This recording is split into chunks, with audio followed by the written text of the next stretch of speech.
Hello, good evening po.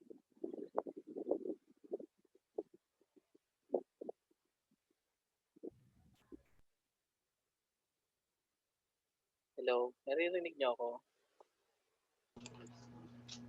Yes po, sir. Good evening. Yes po. Ayun na, meron nag-oo. Kasama. Nasagutan niyo naman yung assignment. Lahat ng dito nakasagot naman ng assignment, no? Ano ba yung assignment? Ang tagal-tagal na nun, nakalimutan ko na. Sige, sagutan natin yung assignment. So, sino gusto?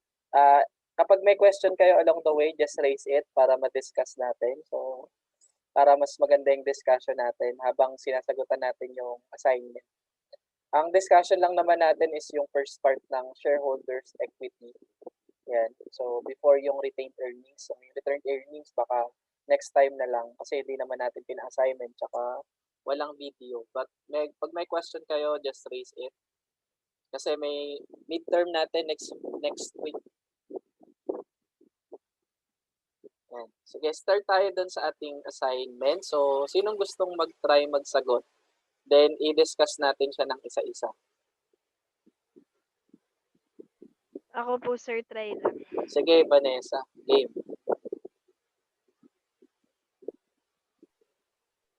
Yung sa problem 1 po, sir. Yes, yes. Sige po. Ipa-flash niyo po ba yung sagot ko, sir? Pwede naman. Sige, try natin. Sige po.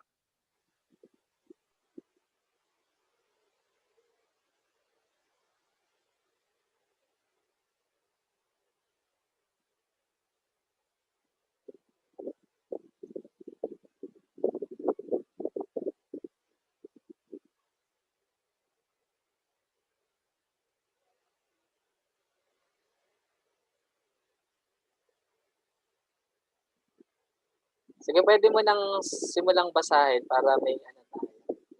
Sige po. Bali, ano po, Cost Corp is authorized to issue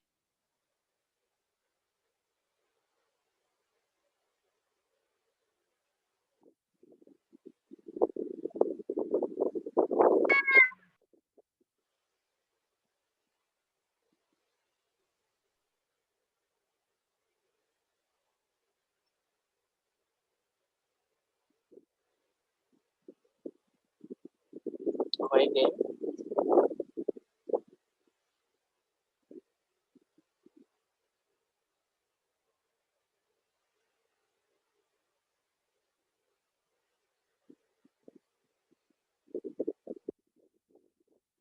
Sorry, sir, nawala. Ulitin ko po. Sige, sige. Ayan. Bali, Cost Corp is authorized to issue 50,000 shares of 150 par value. Parang, Ordinary shares capital. Cost has the following transaction during the year. Since ano po, memo entry po, yung authorization po, hindi na po naka-journal entry. Para Okay. naka-sentence lang po. sige, Tapos correct. sa number 1 po, receive subscription for 12,500 shares at 165 per share, receiving a down payment of 30%. So, ang entry po, debit, subscription receivable, 2,062,500. And then subscribe share, credit, 1,875,000. And then share premium credit, 187,500. So nakuha po yung 2,062,500. 12,000 times 165 po. Tapos 150 yung ano po par value po times 12,500 is equals to 1,875,000. Tapos yung difference po, ayun po yung share premium.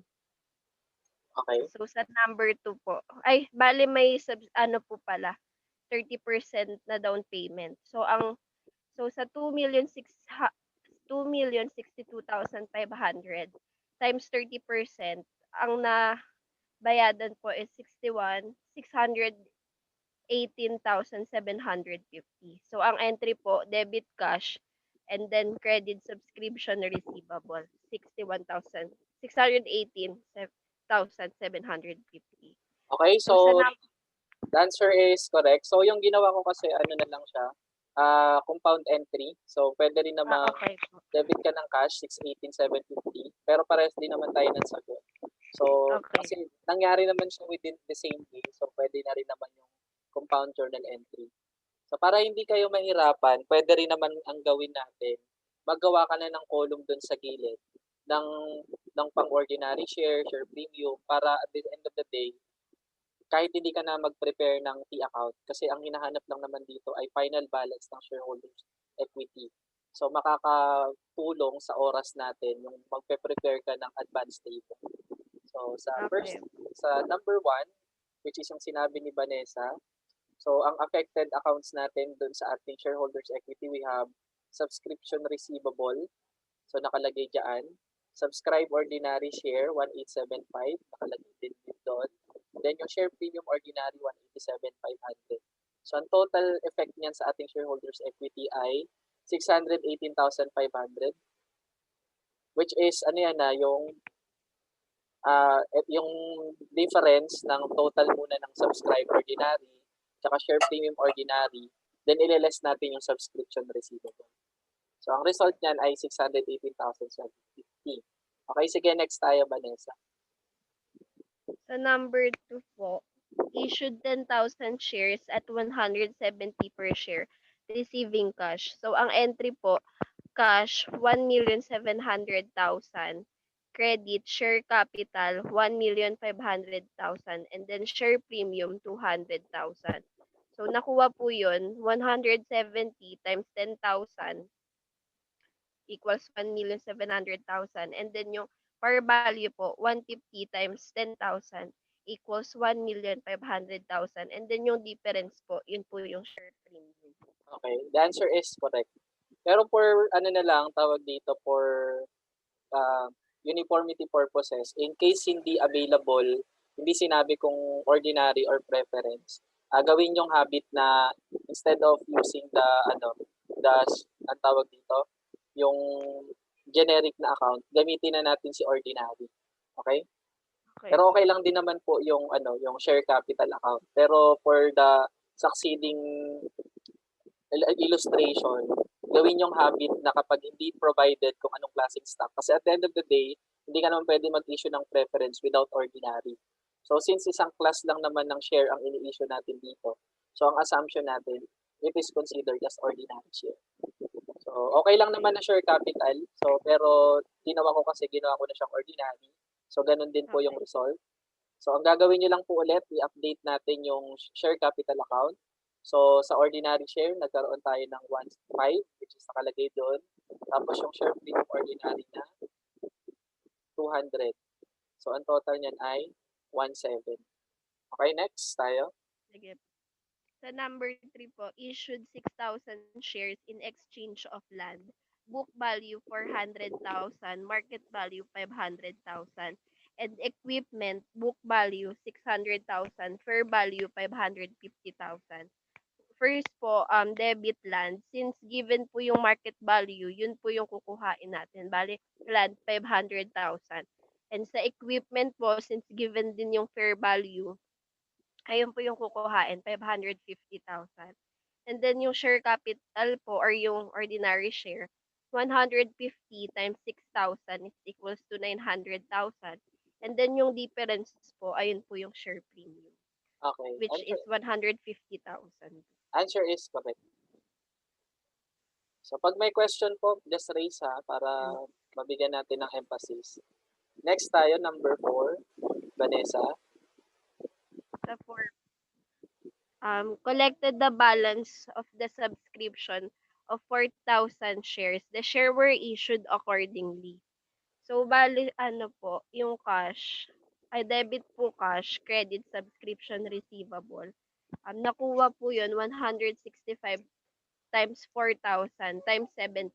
Bali sa 1 po kasi nag-down payment na po ng 30%. Bali yung 4,000 po ang babayaran na lang po nila doon is yung 70%, which is ang total po 462,000. Okay. And then yung subscription po ay bali 150 times 4,000 is equals to 600,000. Debit subscribe share and then credit share capital. Okay. Ayun po. Sa 4. Yan. So, pansinin nyo po yung movement dun sa shareholders equity. So, tinransfer lang natin yung subscribe to ordinary share. Tapos, binawasan natin yung subscription. So, basically, nag-increase yung ating ano dyan. At the end of the day, nag-increase ang ating share capital kasi nag-issue na tayo ng nagbayad na si subscriber. So, yung result nun, yung change nun, yung subscription receivable lang. Kasi reclassification lang naman yung nangyari from subscribe to ordinary. So, yung pinaka-effect nun, since nabawasan yung subscription receivable, so the total shareholders equity increases amounting to 462,000 pesos. Next. Ayun, yung 5 po. Receive a bill from a lawyer for the services rendered during the incorporation for 30,000. 150 shares were issued as payment for the bill. So, ano po, ang debit, organization expense for the bill na binayaran po. And Okay. then credit share capital or yung ordinary share po. And then credit din po share premium. Difference po nung 30,000 and 22,500. Okay. Ayun po, 7,500 share premium. Okay. The answer is correct. So, ilagay lang natin yung amount. Yan. So, yung kahalagahan kasi ng table, so hindi mo nababalikan yung ating mga journal entries, di ba? So, ang gagawin mo na lang, i-add mo na lang. So, ordinary share, share premium, subscribe, then ileless mo yung natira sa subscription receivable, yung magiging result nun yung ating total. So, the total shareholder equity at the end of the transactions or at the end of the transaction number 5 will be 3,860,750. So, ito ata yung ginawa mo kanina, Vanessa, nung una, no? Nakatago. Yung number 1. Yan. So, the answer is correct. So, may question po ba tayo sa number 1? Sir, yung ano po ba, hindi po ililess yung legal expense dun sa ano po, dun sa total shareholders equity. Hindi pa kasi di pa naman natin kino-close yung book. Sige po. Kasi hindi pa naman siya na i-close sa retained earnings. So, kapag ang tinatanong is yung retained earnings, wala pa namang closing kasi nag-start pa lang siya ng operation. So, hindi siya mina-minus.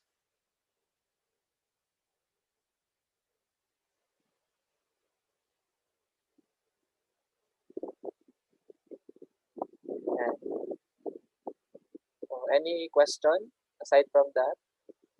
So, lagi nyo lang tatandaan, ililess lang natin yung legal kapag kinlose na siya sa retained earnings. Since wala pa naman tayong operations, so hindi muna natin siya isasama dun sa shareholder kasi nandun pa siya sa income statement. Okay, so any more? So, proceed tayo sa number 2. Thank you, Sabihin- Vanessa. Sige. Okay, Thank sino you. po? Sir, ako po, sir. Sino yan? Stacy, sir. Sige, Stacy.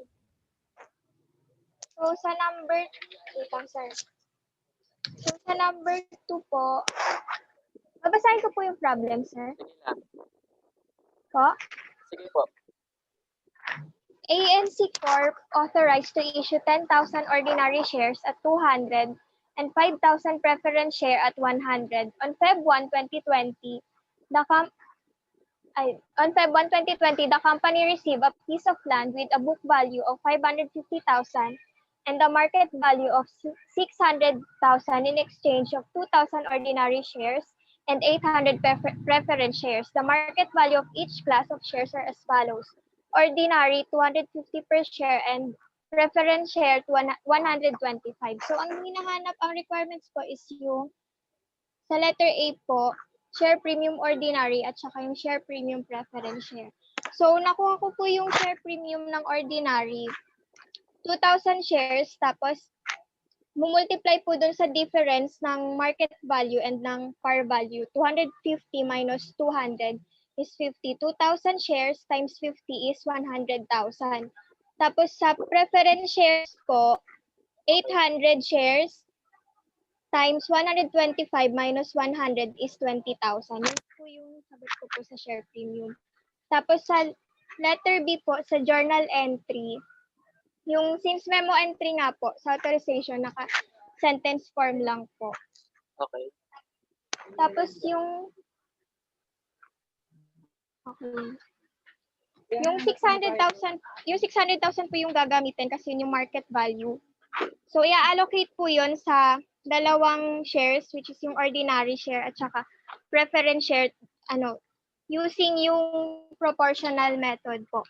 So type of share is ordinary and preference. So number of shares ng ordinary is 2,000 multiplied dun sa market value na 250 is 500,000. Tapos sa preference share po, 800 shares times 125 is 100,000. Yung total is 600,000. So sa ordinary share, 500 over 600 times 600,000 is 500,000. And yung sa preference share naman po is 100 over 600,000 times 600,000 is 100,000. So yung journal entry po, debit land 600,000, tapos credit ng ordinary share, record po siya sa par value. So 2,000 times 200 pesos is 400,000. Preference share na 800 shares times 100 na par value is 80,000. Tapos yung nakuha po natin kanina na share premium, ordinary share na 100,000 and share premium preference share na 20,000. Okay, so perfect. So may question ba tayo sa pag-allocate ng preference sa ordinary? So gagamit lang kayo ng proportionate method, diba? So laging ang basis natin is yung market value.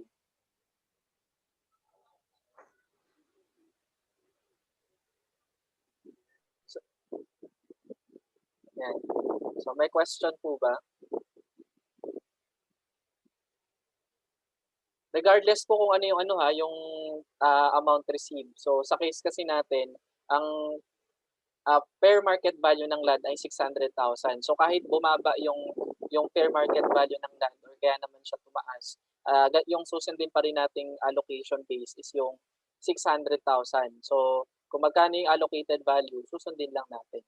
Pero most of the time, it's either equal doon sa market value or kaya naman mas mataas yung natin, yung nare-receive natin na tawag dito na value ng land. So kaya mas dumadami yung ating share premium doon.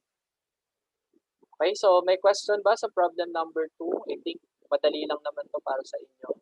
Kailangan lang talagang tutukan. So thank you, Stacy. So proceed tayo sa problem number 3. Sino gusto mag-try sa problem number 3? Ito medyo madugo. Isayin natin. Sir, ako po, try lang. Sige, si Shell. Sige, game. Shelly po. Shelly pa. Basahin ko pa po ba, sir, Sige, yung sige. given? Sige lang.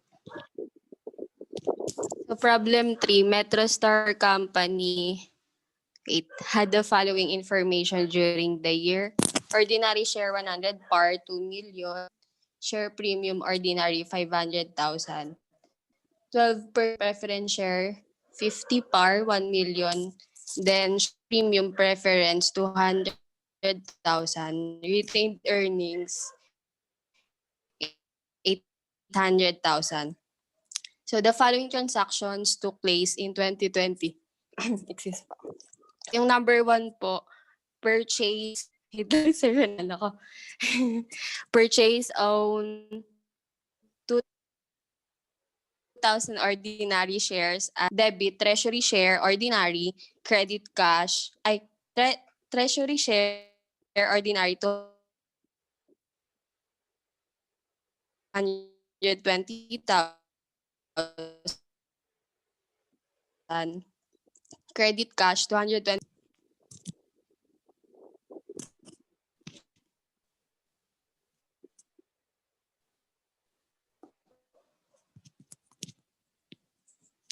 Number 2 na po, sir. Yan. So, ano yung entry mo ulit? Debit, treasury share. Okay. So, nandun pala yan. Yan. So, kasi ang Debit, treasury okay. share, ordinary, 220,000. Okay. So anyway, ang hinahanap naman natin dyan is journal entry. Tapos ganun ulit, tinatanong yung ending balance ng accounts related to shareholders equity. So parang ginawa lang din natin sa problem number 1. So much better na gagawa din tayo ng table. So yung una, meron tayong mga balances sa taas which is equivalent to 4,500,000 ang total shareholders. Then number 1, sabi nga ni Shelly, so debit ng treasury share ordinary. So in this case, since we are issuing two kinds of shares, dapat magkahiwalay ang treasury share ni ordinary tsaka treasury share ni preference. So since yung una, ang nire-acquire natin ay ordinary share, so tama naman, ang debit natin doon ay treasury share ordinary, then credit cash 220,000. Since ang prepared method na sa treasury, or most of the time ang ginagamit ay cost method, so magko-cost method tayo dito. So kung magkano yung cost ng reacquired share, so ayun yung i-recognize natin. So debit treasury share ordinary to 20, then credit cash to 20. So ilalagay mo lang ulit doon sa table. So ilagay mo yung treasury share dito to 20.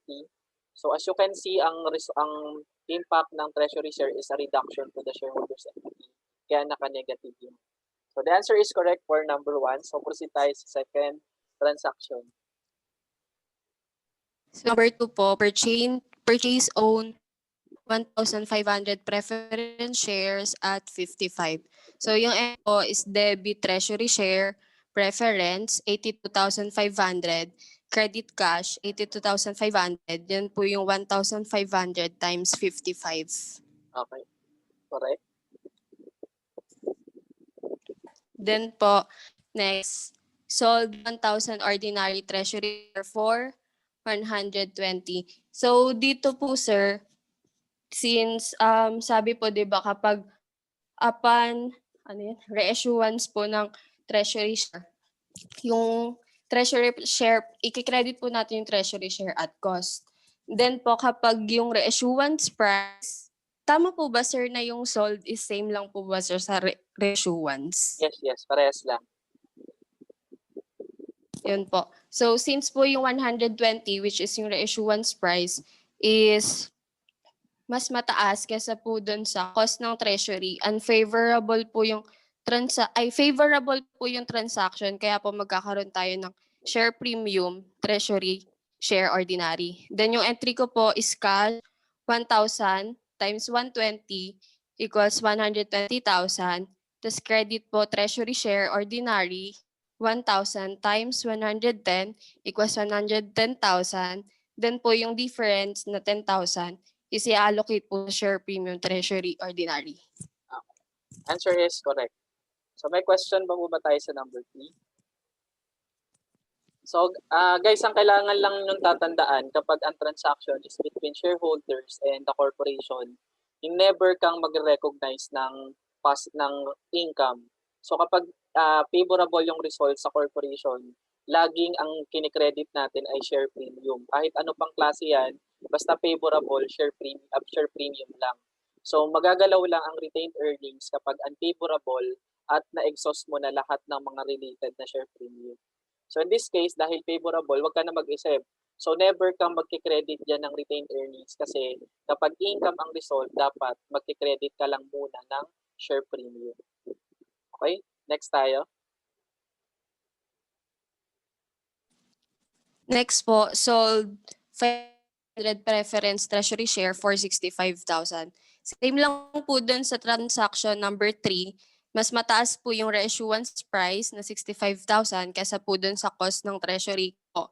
Unfavorable yung transaction and magkakaroon po tayo ng share premium, treasury share preference. Yung entry po, debit cash 500 times 65, 32,500.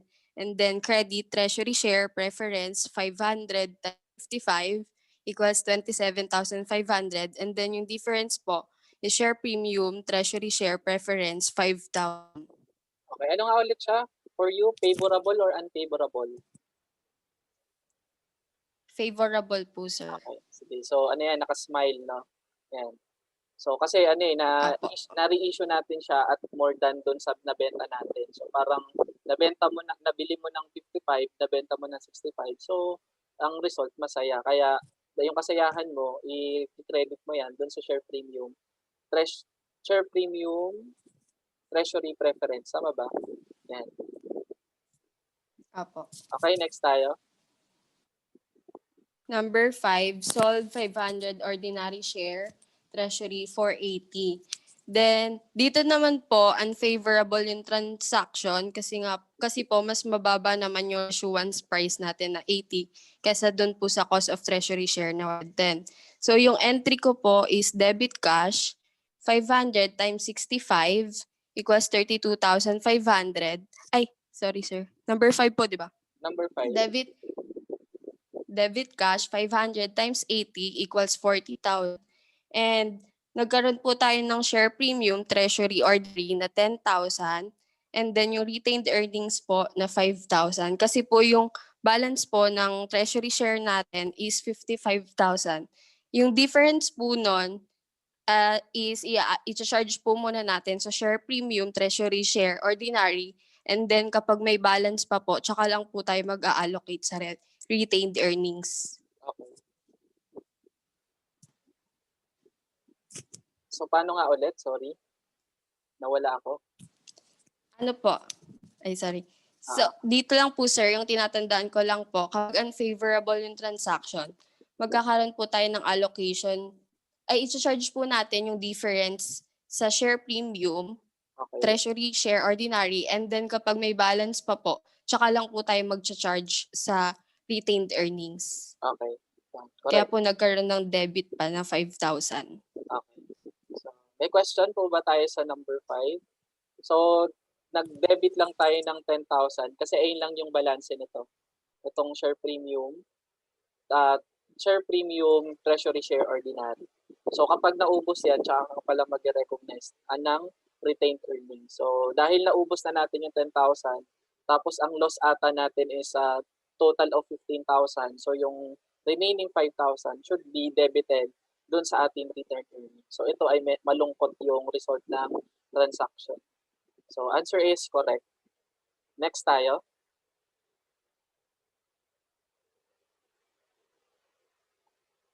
Number 6.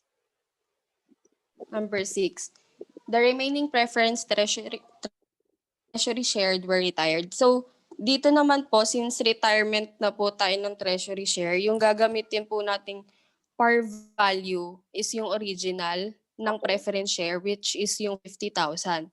And sabi po, kapag yung retirement price is mas mataas kesa dun po sa par value natin, yung transaction po is unfavorable.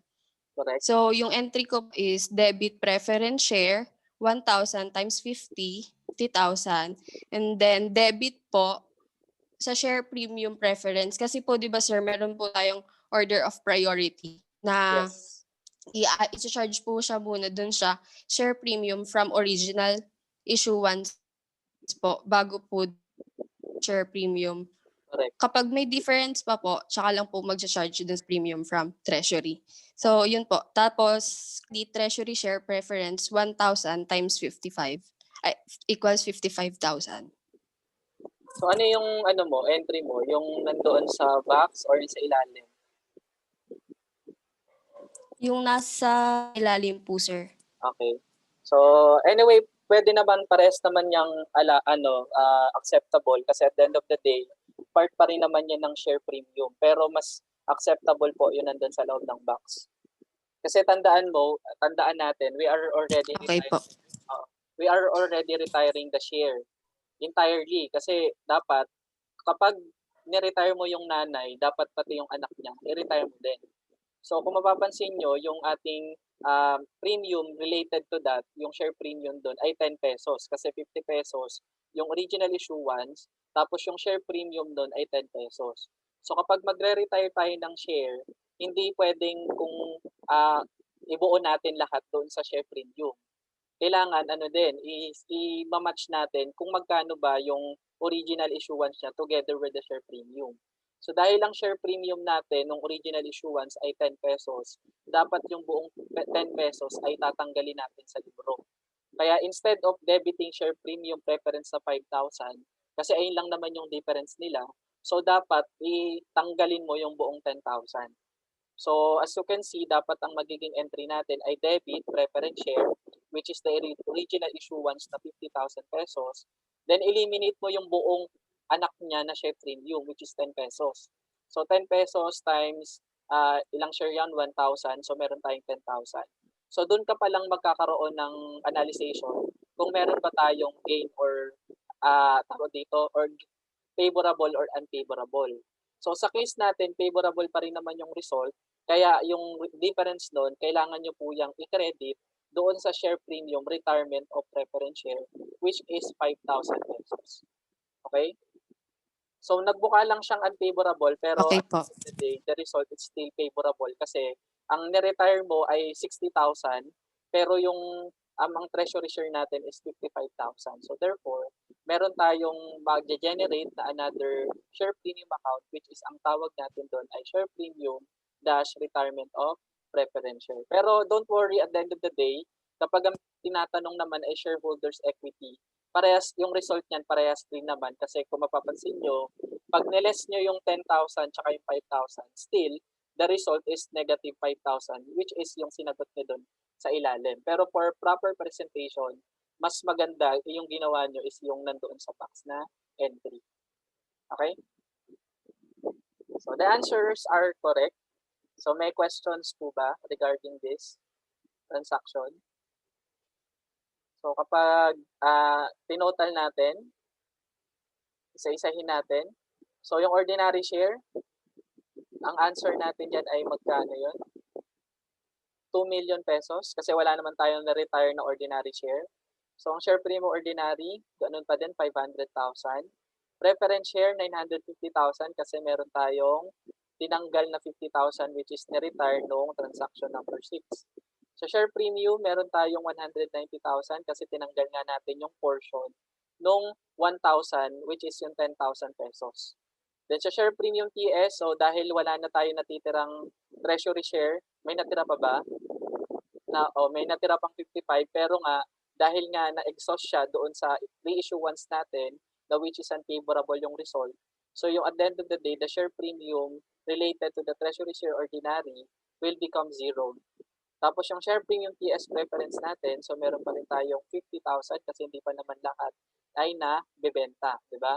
Tapos yung meron tayong share premium retirement, so meron tayo diyang 5,000 which is the newly created share premium account kasi nag-retire tayo. Tapos yung retirement natin naging favorable dyan on the part of the entity. Tapos yung retained earnings, meron lang tayong reduction of 5,000 which is yung unfavorable natin ng reissuance noong transaction number 5. So kaya ang bagong retained natin ay 795,000. So for the treasury share ordinary, so ang natitira na lang ay 55,000 which represents I think 5,000, if I'm not mistaken, ilang share yan. So basta yun na yun. So ang result niyan ay 55,000 pesos. So ang treasury share preference, dahil nga na-reissued na natin lahat tapos yung remaining na-retired, so lumalabas ang treasury share preference natin ay 0. So kapag tinotal natin yan, ang magiging total natin bago ay 4,435,000 pesos. And so ito po yung ating solution for problem number 3. Yan. So may question po ba tayo? May iba pa ba kayong sagot na pwede natin explain?